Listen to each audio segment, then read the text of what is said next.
1250 টকা অনুনোদয় দি 3000 4000 টকা স্মার্ট বিল আমাক নালাগে 250 টকা বৃদ্ধ পেনশন দি 2500 টকা স্মার্ট বিল আমাক নালাগে সামুচেৰে দিছে বেলচাৰেৰে নিছে স্মাৰ্ট মিটাৰৰ বিৰুদ্ধে বাগিচাটো আৰম্ভ বিদ্ৰোহ মতা মানুহে 300 টকা হাজিৰা পায় স্মাৰ্ট মিটাৰতে দিম নে আমি ভাত খাম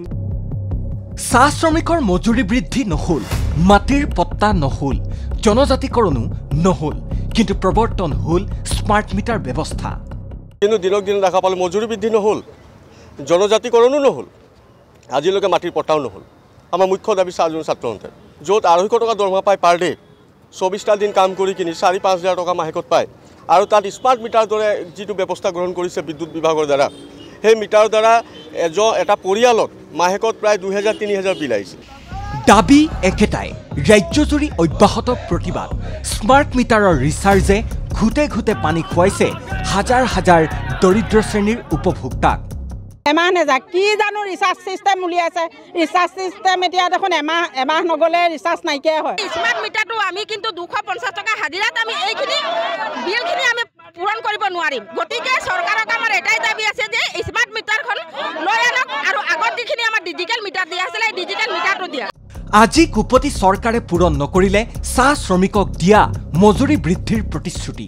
দিছিলে 351 টকা হাজিৰা দিয়াৰ ক্ষেত্ৰত সেই প্ৰতিশ্ৰুতিয়ে তেওঁলোকে আজি তাৰিখত আমাক সফল কৰা নাই আৰু এনে স্থলত চাহ বাগিচাসমূহত যি স্মাৰ্ট মিটাৰ লগাইছে আচৰিত লাগে 1500-2000 টকা আমাৰ বিল আহে আমি ইমান দিনে 350-51 টকাৰ মানে দৰমহাৰ কথাটো আমি কৈ আহিছোঁ আৰু সেইটো সময়ত আপোনালোকে জানে যে বাগিচা অঞ্চলত প্ৰত্যেক দিনা এজন মানুহৰ পাৰিশ্ৰমিক যিটো মূল্য সেইটো হ'ল 250 টকা আৰু 250 টকা পোৱা ব্যক্তি এজনে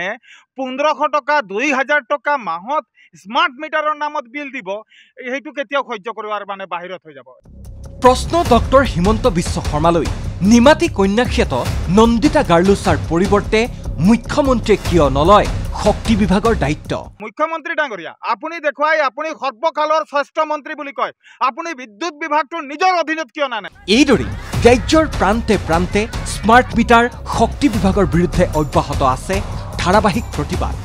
অন্যান্য দল সংগঠনৰ লগতে আজি ৰাজ্যজুৰি প্ৰতিবাদ সাব্যস্ত কৰিলে চাহ জনগোষ্ঠীয় দল সংগঠনে কিন্তু এতিয়াও পূৰ্বৰ স্থিতিতেই অটল APDCL ৰাজ্য চৰকাৰ এক সপ্তাহৰ ভিতৰত যদি চাহ বাগিচাত স্মাৰ্ট মিটাৰ খুলি লৈ নাযায় অনাগত দিনত অসম চাহ জনজাতি ছাত্ৰ সন্থা আৰু চাহ শ্ৰমিক ৰাইজ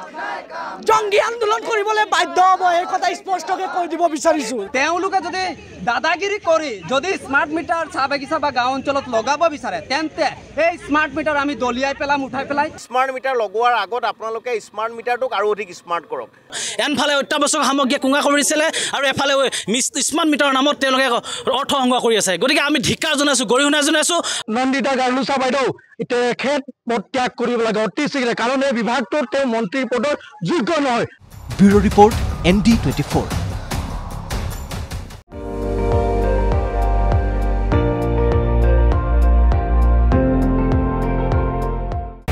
আপুনি চাই আছে ND24 সৰ্বশ্ৰেষ্ঠ নহয় সৰ্বোত্তমৰ দৌৰত